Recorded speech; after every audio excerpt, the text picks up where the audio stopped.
All right. So I've never done this type of podcast before where it's been just me, but and I think I really didn't feel like I was worthy of doing an entire podcast about Joshua Stoddard, being that I've only known him for a few years and he lived 41, I think. So I asked some other people and I didn't get any bites, but you know what I realized? My experience of him is just as valid as anyone's. And I wanted to share with you my experience of Joshua. It's funny because I call him Joshua. He introduced himself to me as Joshua, so that's always what I've called him. I notice a lot of his friends and his sister call him Josh, uh, which is cool too. The reason that I call him Joshua is that, like I said, he introduced himself as Joshua. And actually, the first time I quote unquote met him was through his music, and he goes by Joshua Stoddard on his album cover. So that's kind of what I have always thought of him as. And also because of this cute thing that he would do in storytelling when he would talk about his inner child, and he would refer to himself or his inner child as little Joshua. So anyway, that's why I'm going to be referring to him as Joshua and not Josh, because that's what I'm used to. So the way that I met Joshua Stoddard, and by the way, I don't want to assume that everybody knows who I'm talking about. I just realized. So let me pull up just his memorial data so that I can be accurate about this. But Joshua died on December 7th of 2021. And I can pull up his birthday here. And it really, like, I cannot express enough. This is not going to be an exhaustive, reporting on Joshua. This is just my experience of him to add to the catalog of beautiful stories that people will share about him, because he was such a gloriously beautiful soul. I mean, really, like, I've only had 2 people in my life die, which I guess is kind of weird. I don't know if I know people who've experienced a lot more death than I have. I certainly feel like I haven't experienced very much. Not that I'm asking for more, but both were my contemporaries, and both were just these like super sweet souls that, the earth, it felt like the earth needed. And I think that kind of makes it sadder. But I was just about, I thought I could pull up his birthday, but maybe I'll put that in the notes anyway if I can't pull it. But yeah, so the way that I met Joshua, so he was born in 1980. Okay. The way that I met him was through his music. So he went through a period of his life, I guess, where he was living in a van, traveling, and he would go all over the United States, I think maybe even Canada, doing sound baths for people, where he would set up his pedals and his guitar. And I got to experience one of these sound baths later, but my ex-husband, my husband at the time, would invite him to the yoga studio that was part of our community in Phoenix, called Yoga Phoenix. And he would set up sound for Joshua, or at least open the door for him. Joshua probably did his own sound. And, just like make sure that everything was okay and running, and then, take tickets or do the reception for him, or be in charge of somebody else doing reception for him. So Joshua ended up giving him a CD as a thank you. And my ex-husband came, who was my husband at the time, came to me and was like, there's this guy that came, and I think you would really like his music. I think you guys would collab well together. And so I was driving I didn't have a ton of time to listen to like very quiet music, because really Joshua's music not demanded, I don't want to say that because it was very gentle, but it was like you wanted to be immersed in it. You wanted to have time to really soak it in. So I didn't want to just play it like as background music while I did dishes. Um, so I was driving to Shakti Fest, I think that year I was going to perform. And I decided to bring his CD along, and my minivan had a CD player at the time. So I listened to it and I found myself vocalizing with it. Um, I don't think there were vocals on it. There might have been. He does do some vocalizing. Maybe that's why I vocalized over it. You know what? I really don't remember. But it was his album 1 and 2. And I just like had this inspiration to email him and find out if he would ever be interested in doing some collaboration. And he was really excited about that prospect. So we ended up talking on the phone. And I don't remember exactly what our conversation was, but one thing that stood out about it to me, which I just get a kick out of, was that I asked him, I was like, so what, because like I'm thinking, okay, he knows that I'm a mantra artist, right? At that time, that's solely what I was doing. So what mantras would you want to do? And he's like, I really don't like mantras. And it wasn't that he didn't like actual mantras, but it was that he didn't like kind of I don't know, he didn't want to inadvertently scare somebody that was listening to his music. He wanted it to be very straightforward and, very easy to assimilate. And he felt like when you used words in other languages like that it could be a little bit, sneaky. And he didn't want to do that to his audience, I guess. And I'm totally paraphrasing. Sorry if I'm not getting this completely right, but that's what I remember. And I just remember thinking, okay, sure. Well, there's plenty of stuff we can do in English. Okay. But the irony of that actually was that we ended up doing one, song on the album that we ended up creating, which I'll get into because there's a cute story about how we came up with the title for that. But it ended up being called For Pamela. And initially it was Joshua Stoddard and Sirgan Kaur, and then I asked him to change my name on it, because I went through a name change in my artist name from Sirgan Kaur to Porter Singer 2 years ago. I think I did it. Maybe it was even just last year. It was a big deal. But I remember getting this idea that like I could, I could change my name on some of my already established music, and that would hopefully send people towards my new name. And what was cool about it is that he didn't like the cover for our album, I guess, when it came out, and he'd wanted to change it. So he was like, great, we'll change your name and we'll also change the cover, because I haven't liked it. So he wanted to change the cover. But I'll get back into that, because his like preferences were always really cool to me. I thought the fact that he had so many like specific preferences was really interesting, because because I'm in the spiritual community, or I've been in a spiritual community for so long, you kind of encounter both things, where like some people are like, oh, let's just let it flow and we'll see what happens. And then other people are like very specific about what they want. And I think I used to feel like if people were really specific about what they wanted, that they weren't being super spiritual, which I don't see it that way at all anymore. I feel like it's very good to have boundaries and to know what you want. And Joshua definitely did. He definitely knew what he wanted, and what he wanted it to sound like and what he wanted it to look like, at least in my experience with him. So anyway, fast forward to the next time that he came into town to do a sound bath, and he shows up in his van. And I remember meeting him for the first time. He was super tall, bald head, which I know is like kind of his second or, third or fourth, I don't know, incarnation, because I've seen photos of him with this like really cool curly blonde hair, but at the time that I met him, he was bald and kind of monk looking.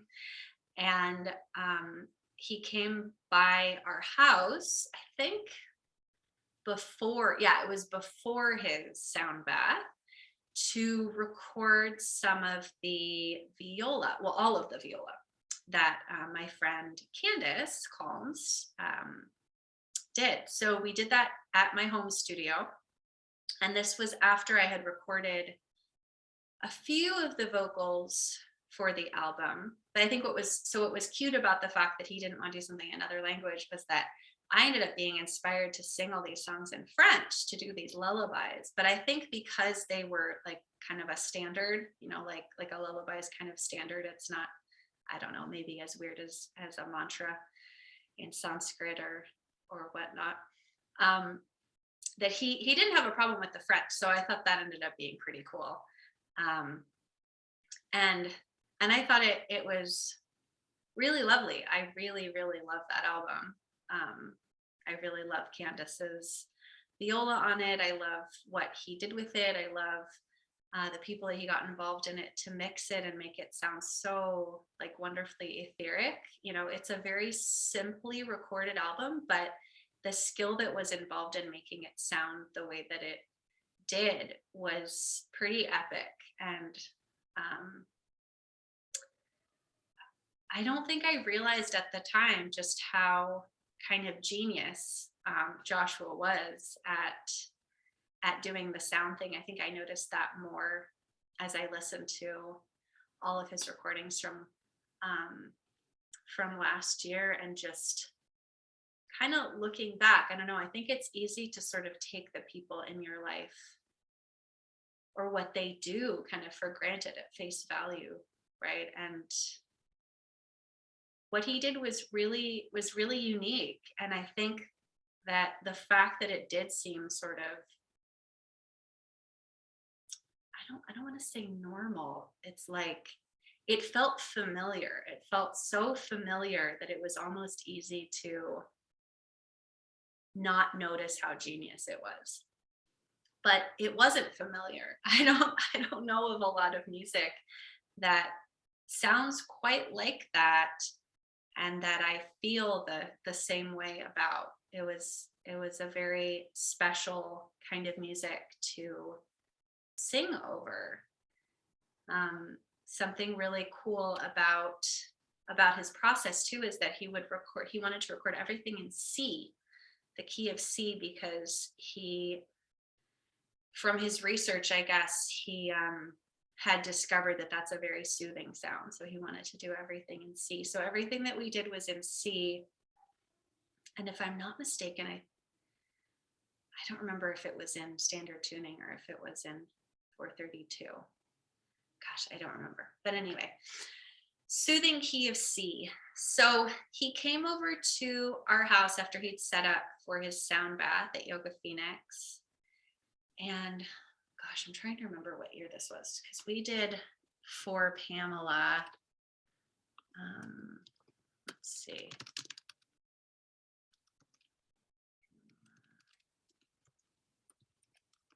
We did it for Mother's Day. We wanted it to come out on Mother's Day 2019. So we must have started it in 2018. So when he came over, I think it was 2018 or the beginning of 2019. So that's when I met him the first time. And it was really easy to record with him. It was really easy to talk to him. We had so many similar interests. I was really into Abraham Hicks at the time, and he was super into Wayne Dyer. And so we had some cool conversations about that. I thought it was really cool he was into Wayne Dyer because he kind of looks like Wayne Dyer. And yeah, we recorded the viola, and then he invited me to come sit in on his sound bath and sing at the end.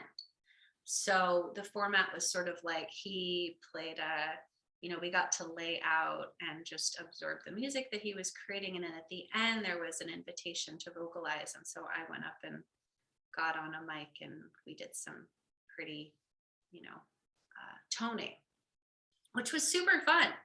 I'd never actually done anything like that before, but then like it's so weird because it felt so familiar. like I'd done it before, but I hadn't. Um, and so I kind of missed, I think I kind of missed how like unique and amazing it was, because it just sort of felt like normal. But I don't know if that resonates or if that makes sense, but it just did. It just felt so familiar, even though it was like such an unusual gift. So at the end of, oh, I missed the part where when he would come to Phoenix, I guess, or he'd go to any place, he would meet up with people that he, that he knew. And he happened to have a childhood friend whose name I don't remember, that was in Phoenix, who came to the sound bath, who was on the guest list. So at the beginning of his sound bath, Joshua, I guess, always, he told me later, he always starts it by saying, "Hi, my name is Joshua and I love my mother." And I remember he said hi, I was Josh. I don't remember. But I I just remember thinking that that was so sweet, because he had told me the story of his mother's death, his mother's battle with breast cancer. Yeah, and then I had told him how my mom had, I think at the time maybe even was battling breast cancer, but his mom didn't survive. So she died. She had died a few years back, and he was still very much grieving her. And he talked really openly about that. And again, I haven't lost a lot of people in my life, so really this didn't, I don't know, grief, I guess, is not something that I have understood on the level that a lot of people do. And I think that that's important for me to acknowledge, because as much as I can try to relate to what it's like to lose a parent based on the loss of my two friends that I've had, it's a very different, oh, actually, and my uncle, whom I loved very much, but it's a very different thing to lose somebody who's in your life on a daily basis than somebody whom you're going to get to see at, I don't know, like a family event, or once in a while when you visit the town that they're in. I find actually with Joshua's death, it's very easy for me to just sort of imagine that he's just not here right now, that he's just not calling.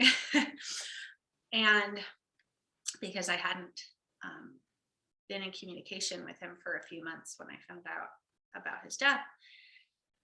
Oh, where are we going with this? So anyway, okay, I haven't even gotten to my point about the name. So his friend, at the end of the session, people are kind of waking up from their restful slumbers and wiggling their fingers and toes and whatever, like they've been in a very long shavasana. And his friends, like, in response to what he said at the beginning of the class, is like, "Man, I miss Pamela." And I was like, "Pamela?" He goes, "Yeah, that was my mom's name." I'm like, "That's my mom's name." And then this other woman, and mind you, there's like 8 people in this class. I mean, it was not a big attendance. It was very gentle, like lovely, lovely attendance, but like not a huge crowd of people. She's like, "My mom's name is Pamela." And I'm like, this is so weird, right? It's so weird that we have the same mom's name and that they both battled breast cancer. It was just really beautiful. So we decided to name our album for Pamela, for his mother and for mine. And I guess he had been wanting to make something for his mother, but slight similarity to me, I guess, feeling like I'm worthy enough to do a podcast about my friend Joshua Stoddard that I've only known for a few years, when there's people who've known him his entire life. You can kind of like talk yourself out of doing something that you really want, because you feel like it's just bigger than you're able to give to it, and I can only imagine what it would be like to try and make an album for my deceased mother, given how much he loved her and how much of a hole, was left in his heart or his life because of her passing. So this was like a really tender album for him to make. And and it meant a lot to him. And I don't think that that really sunk in for me, at the time, honestly. I think I was doing a lot of spiritual bypassing, a lot of like whitewashing positivity. And I hope, that it like didn't offend him. I don't remember ever saying anything offensive or anything like that, but I just know from, I guess, responses that I've even gotten when I've told people that my friend committed suicide. And I'll get into that too, because I really don't feel like he meant to end his life. But that people will either, show you how compassionate they are, or they will be afraid to show compassion because it might show that they bought into the illusion of death, because they're so uber spiritual. And I feel like I did that a lot. And I apologize. I just officially apologize to anybody that I was not compassionate with, who told me that they had some sort of tragedy or struggle, because, I took the quote unquote higher perspective and kind of, spiritually bypassed it. I feel like that's not uncommon, especially among the yoga community and the sound healing community and all that. I feel like we don't,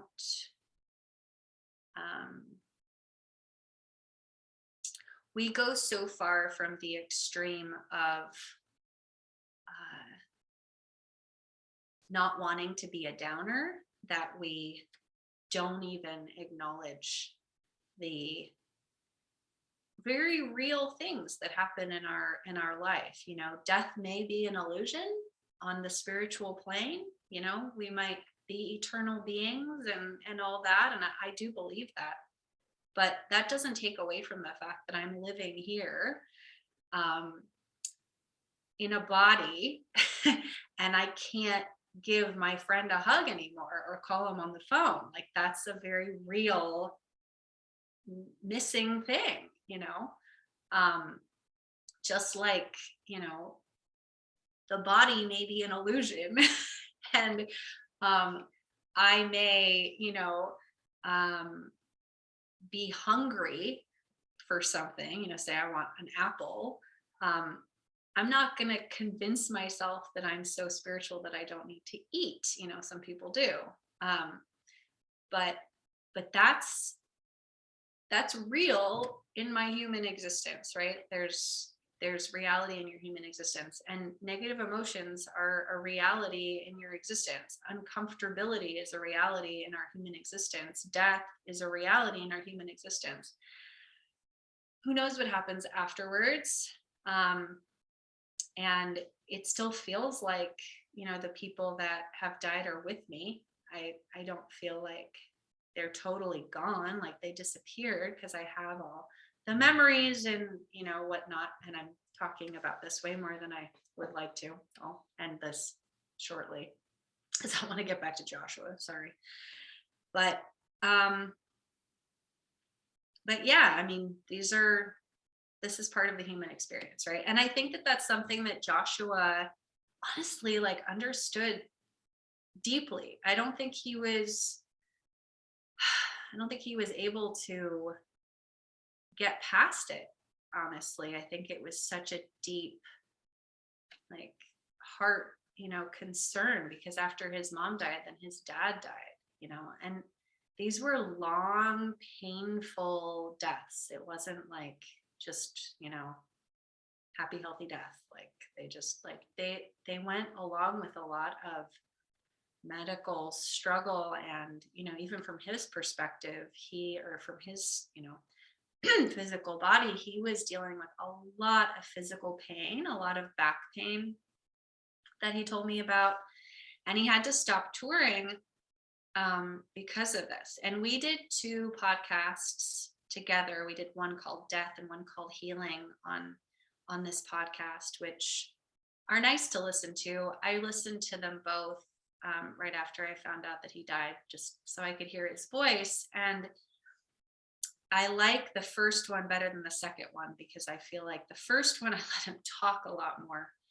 And the second one, I feel like I was sort of trying to justify um, a lot of things.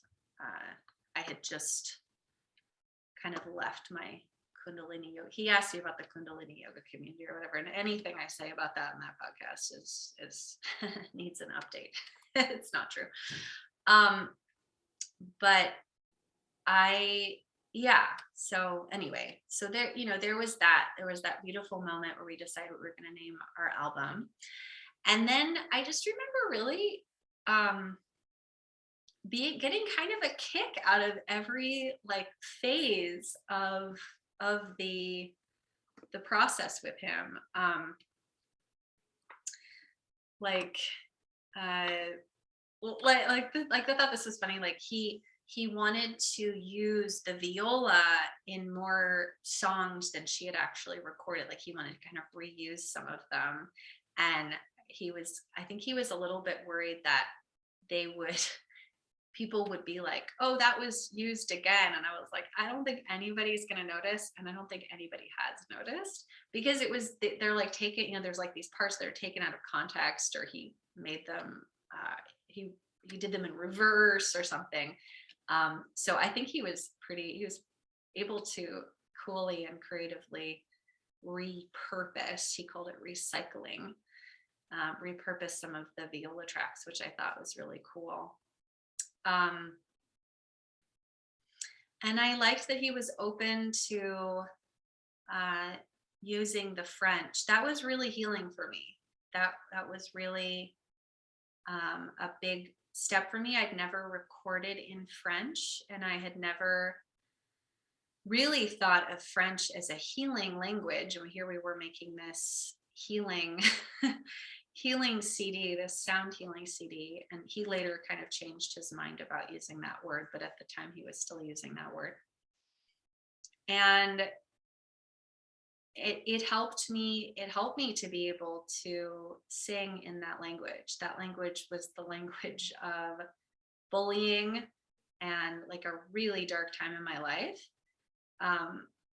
So I haven't taught my kids French. I don't, now I speak it more if I have the opportunity to, if I run into people, but really wasn't something that I prioritized or kind of wanted to go back to. So it was interesting that I decided to spontaneously use these lullaby lyrics in a super creative way. I was really happy with how they turned out, because if you know the initial lullabies, they're not done, exactly the way at all they were originally conceived. They're very much interpretive.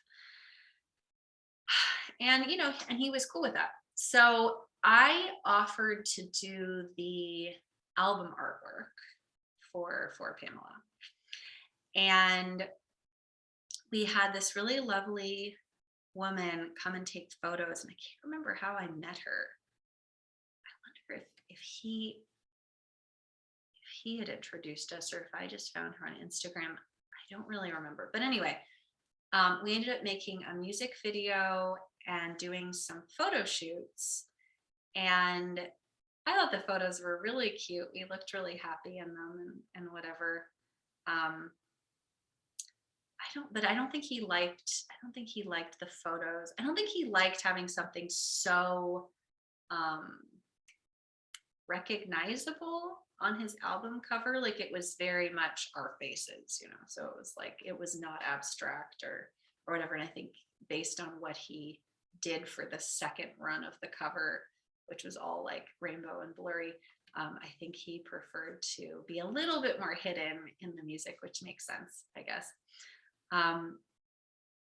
But anyway, I ended up doing the cover, the cover art, and we each wrote a little message to our mothers in it. And I remember him being like very oddly specific about like the font size, font shape, like down to like exact positioning of where the title was. Like I wasn't seeing the, where one of the letters should be on the page anyway. So he was like very detail oriented when it came to that sort of stuff. And I think that also had to do with the fact that this was an album for his mother and he wanted it to just be like perfect, which was so sweet. So we ended up releasing Navire. He wanted to do Navire. I wanted to release Ton Moulin. I still think I'm right about that because it ended up getting more plays on Spotify.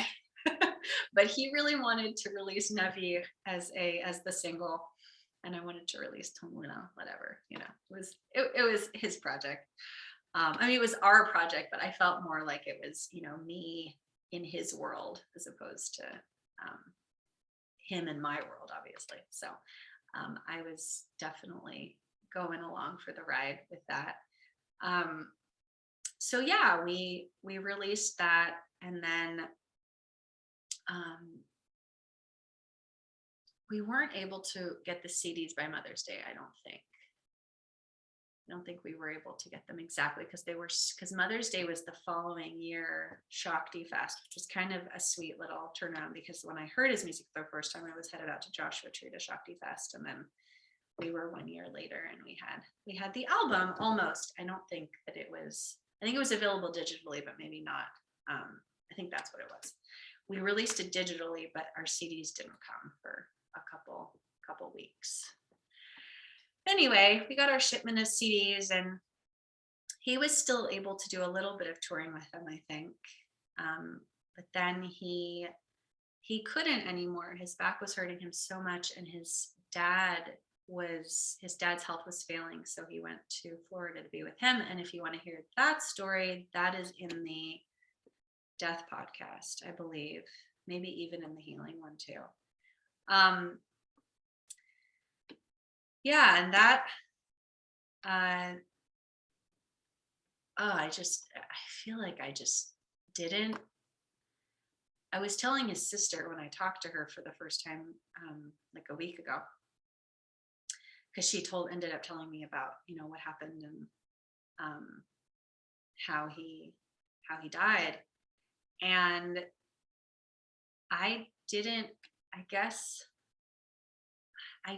realize how present his physical pain was. I thought when he was telling me about it on the podcast that he had gotten past it.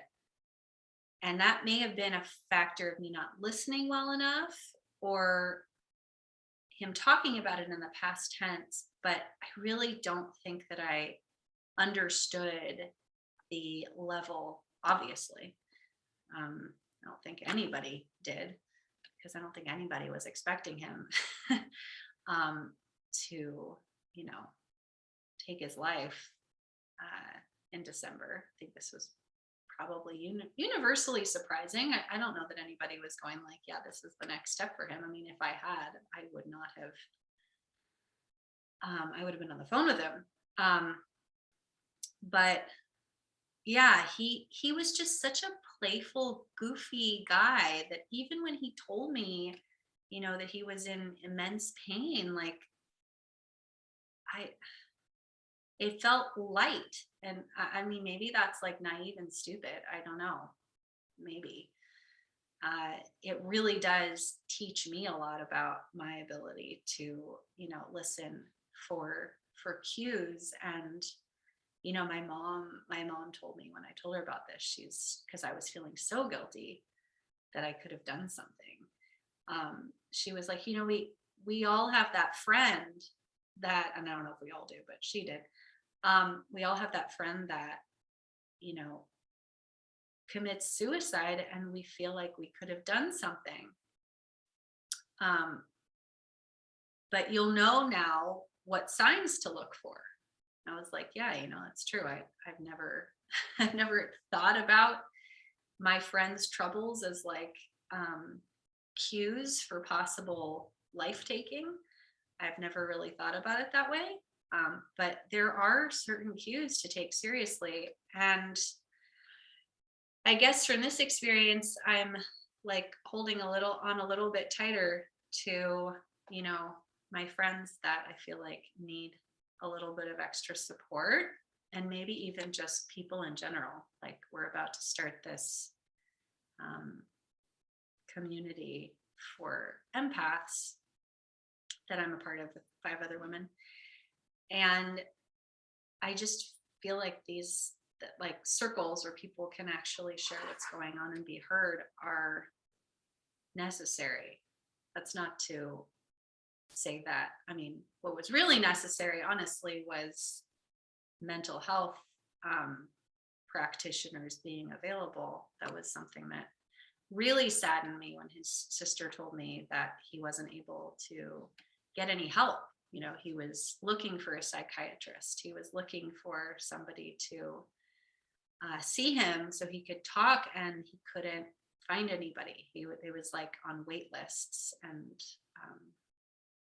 people couldn't get them into their offices for months and months. And when you're talking about mental health, especially knowing that somebody was about to take their life, like that's so it it hurts so badly to know that there would not be access, like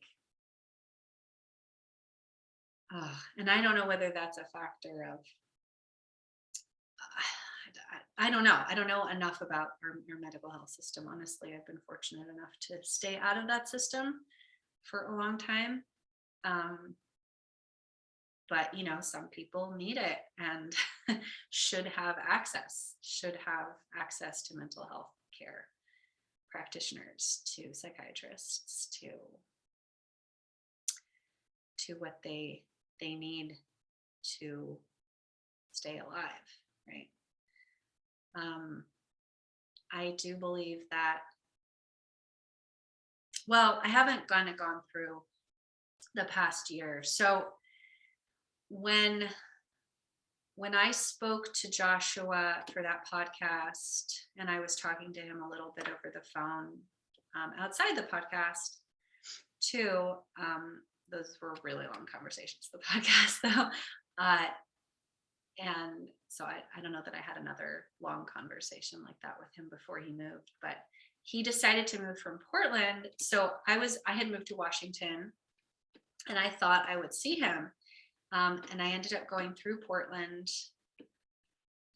trying to think when it was, but it was right before he moved. And it's just like one of those times, you know, where you decide not to see somebody because I don't know, it was getting late, or you know, we had to get to our destination or whatever, but we ended up not, and maybe he didn't want to see us. I don't know. His sister told me that he was like very fearful about, you know, getting COVID. So that might have also been a product, and maybe I'm not like 100% to blame for our not meeting, but we did have the opportunity to see each other. And we didn't. And then he ended up moving to Martha's Vineyard to be with his friend and be kind of like his assistant. And we talked a lot while he was there, but he was different. He was really different. And my friend alluded to the fact that she thought he was on Prozac because he had mentioned it to her. But he never told me that, so I didn't want to bring it up with him because he seemed very fragile, in the sense that like he could have quickly made a decision not to want to talk to me because of something that I brought up. Like I really felt like there were things that would trigger him, and you know, me bringing up mental health was something that I knew he didn't want to talk about because he was very upset about, you know, a call his sister had made to the police to get a well check. And she was telling me about that. But he was really concerning people. You know, he was doing these live streams, like eating cereal. And that was the hard thing too, you know, when someone's an artist and they're super creative and super talented and goofy, you know, a part of me wanted to believe that he was just kind of exploring the limits of his absurdity or exploring the limits of his creativity and just like, you know, fuck it allness, you know, and I don't think I really believed that, but I wanted to, you know, I felt like I didn't know him well enough to push him to do anything. I knew him well enough to listen. He would call me with like bunny ears on and want to FaceTime. Um, and he hadn't slept for 3 days. And, he's like, I just released I just released a whole album or like 6 albums or whatever it was. And and then last week I was with Philip Glass's son, and he was like kind of reviewing his life, which he'd had a really cool life. I mean, he had like really cool stories, but he was sort of on life review, which in retrospect, I guess I also could have kind of seen as a sign, but I didn't. I just was sort of like taking a mental note, like, that's weird. He's never really talked about his rock and roll days with me before. He mostly kind of kept it present tense and like what's going on now with his sound healing. Again, he stopped wanting to use that word because he felt like all music was healing, but that it was one of many tools. So yeah, I remember just getting a lot of calls like that. And that honestly didn't bother me. I thought that was sort of cute. I liked hearing from him. I don't know, I like hearing from people. But what kind of got me to stop communicating with him, I guess, and it wasn't like a falling out or anything, but I just was sort of like, I didn't really understand how to, like, where to go from there. Was we had a few conversations that were just a little weird about music. So we ended up recording, let's see, he sent me a few tracks, and I don't have a lot of quiet in my house. I have enough for this Zoom call, but there's talking going on behind me. And if I were recording vocals right now, you would be hearing that on the track. So it was not easy with me with the pandemic, being newly divorced, not having really like anybody to take my kids away so that I could record, to get some of these tracks done for him. And he never said like, I need them by a certain time. But when I ended up getting the tracks back to him, and I was super excited about what I'd come up with, because I thought it was super creative and like nothing I'd ever really done before. So I mixed like the toning thing with like original lyrics, and he was like, oh, I already released that track. And my heart just sunk. I was like, well, why did you send it to me if you were just gonna, do it yourself? Which, given his mental state, I can understand was like not the right approach. Like I didn't realize that I had like kind of stability on my side, or, mental stability on my side. Maybe I don't.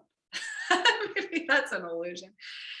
But I feel like at least I was in like a clearer place where I could have, held a little bit better space if I had known what was really going on. But he was just really frustrated with me. Like he wanted me to be handing him tracks, sooner and whatever. And that he kept talking about how he'd had this. That was the other thing that made it sort of confusing too, is that he kept talking about how he'd had this like enlightenment moment. He was kind of equating his state of being with the drugs that he was taking as like an elevated, version of who he'd been. Like he was now not going to take crap from people, and he wasn't going to allow himself to get into such pain that he was prioritizing everybody else except for himself, which I think, very healthy decisions. Like again, so I felt like that was, great. Like you're moving in the right direction. That's fantastic. Yeah, you should have boundaries, and you should, not travel if your back is killing you, and you shouldn't be living your life for anybody but yourself. Absolutely. But yeah, so it was a weird collab thing. But then what was really sweet about it was, after I shared with him that like I was gutted that like he didn't now want these vocals that I had created, because I was like, I really like what I came up with. He called me back and was like, oh my gosh, this is so great, I love this, well, why don't we just do a second version of it? And I was like, that sounds like a great idea, so we'll call it something else. So I don't actually know what the first version of it is called, but the second one that we did together was called Crashing Waves. I think it may have been on his LS Me album, but I lost track a little bit. I wasn't listening to everything that he was creating in that time. And he also, oh God, he released this gorgeous album that he'd asked me to record just a couple of songs for. And those are called the Melt Away Sessions. And I think that might even be like my favorite thing that he did. Yeah, I use that for breath work all the time. It's such a gorgeous album. But he did that for a sound healing treatment at the Four Seasons in Michigan, I want to say, where he's from. And basically he got commissioned to do it. And his sister told me that he had been commissioned to do something else right before he died, which is sad. He just gotten a big contract to do another similar type of thing. So yeah, we did the Crashing Waves, and then he wanted me to record on that Only from the Heart, which I thought was really cool. And then my boundary about that, because he was sort of all over the place with how he wanted to structure all these collaborations. Like I told him not to worry about paying me for the Melt Away sessions, because I hadn't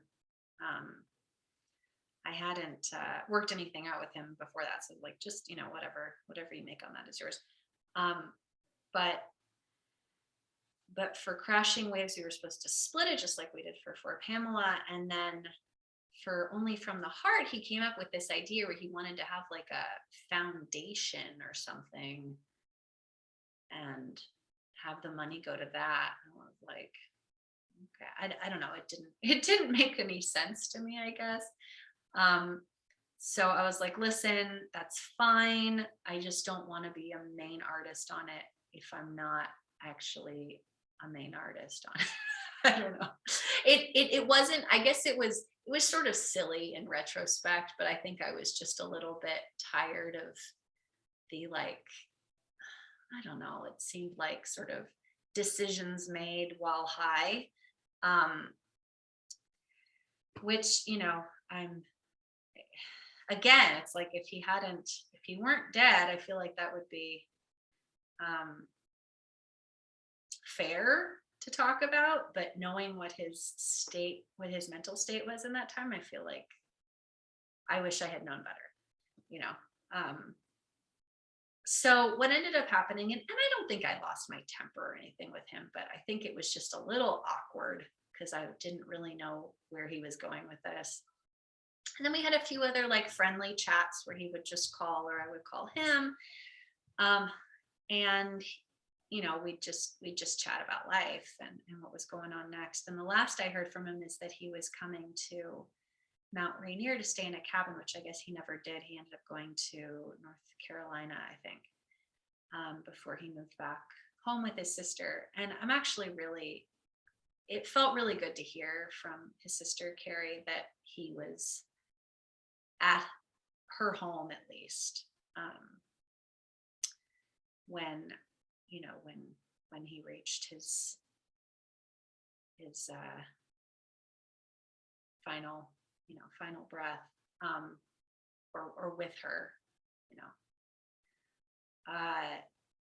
but the last thing that I heard from him were a couple of times, either an email or a text, where he had told me he's going off the grid and that he only wanted me to contact him through voicemail or something. And then he left me permission to use all of his. This was also really strange.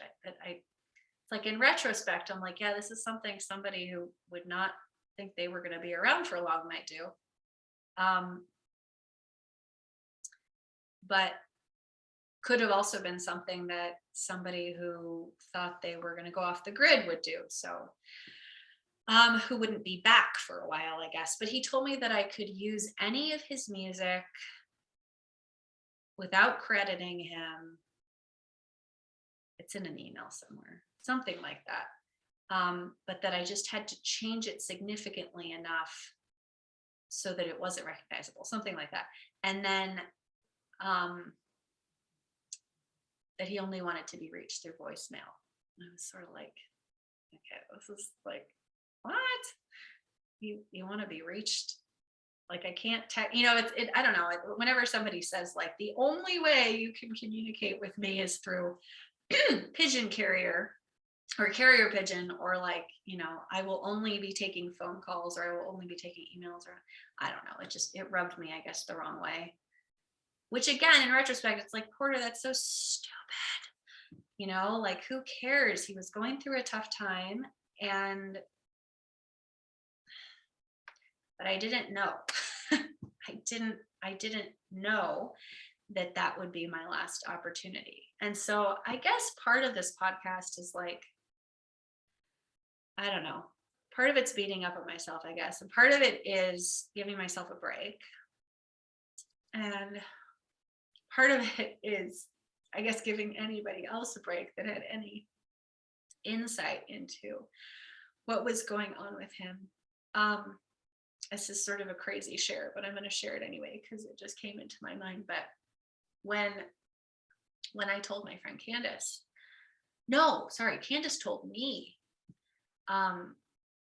the violist who played on for Pamela, she told me that he had died, and it was 2 days before Christmas. It was like Christmas Eve. And he had died on December 7th, which is my Pamela, my mom's birthday.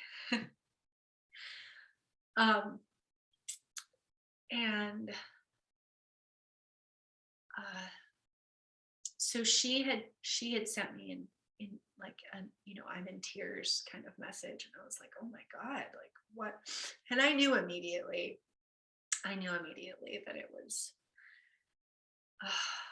an accident.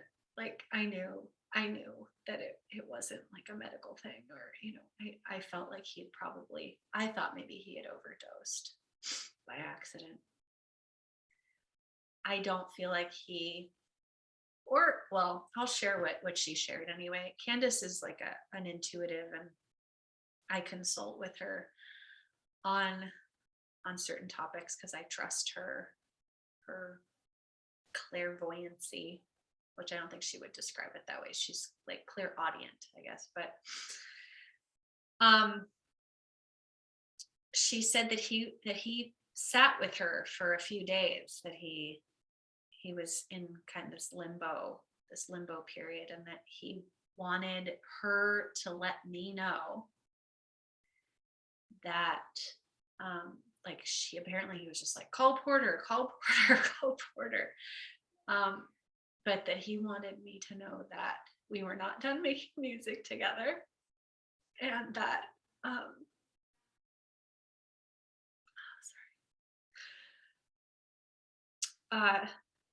and that he didn't mean to take his life, which I thought was interesting. That he wasn't in his, when it did happen, when he actually was dead, and he felt, himself in like this other energetic plane, he was very confused because he didn't know what he had done. And I don't know, I'm inclined to want to believe that. So I'm gonna go with that. My Candace's friend Rebecca talks about how I guess she deals in that space a lot, where she talks with people who have had people communicate, or people commit suicide, or their loved ones have, or whatever. And so she feels into that space a lot. And she said, excuse me, I'm gonna blow my nose. Pause this for a second. Hold on. Okay, back. That no one who quote unquote commits suicide really means to end their life. I don't know if you feel like that's a controversial statement. That feels very resonant to me. It feels like people who are wanting to end their quote unquote their life are actually trying to end their pain, and they are so focused on ending the pain that the idea that it will also end their life is not, it's not registering as coherently as it would if they were in a better space, right? So it, I want to believe that. I I guess it doesn't really matter. I'm not mad at. I wouldn't be mad at him if he meant to do it either. But that is what he told Candace, and what Candace told me from the beyond. And he just basically told her. He said, "I really don't like that people think that I committed suicide because I didn't mean to. I wasn't meaning to do that." The other thing that I thought was funny is, I was talking about, I was like, I'm so sorry that I didn't reach out more, or that I didn't realize like that was going to be my last opportunity to reach out. And he said, well, nobody did. This is from her. Again, I'm getting, sorry if I've lost you. I've lost you, listener, because I'm talking about what Joshua said from the beyond. But I don't know. I think these things do help. And like I said, I trust Candace. So for me, it rings true. And I totally get if this is like weird and you want to skip ahead. But one of the other things I had asked her to ask him was basically like, I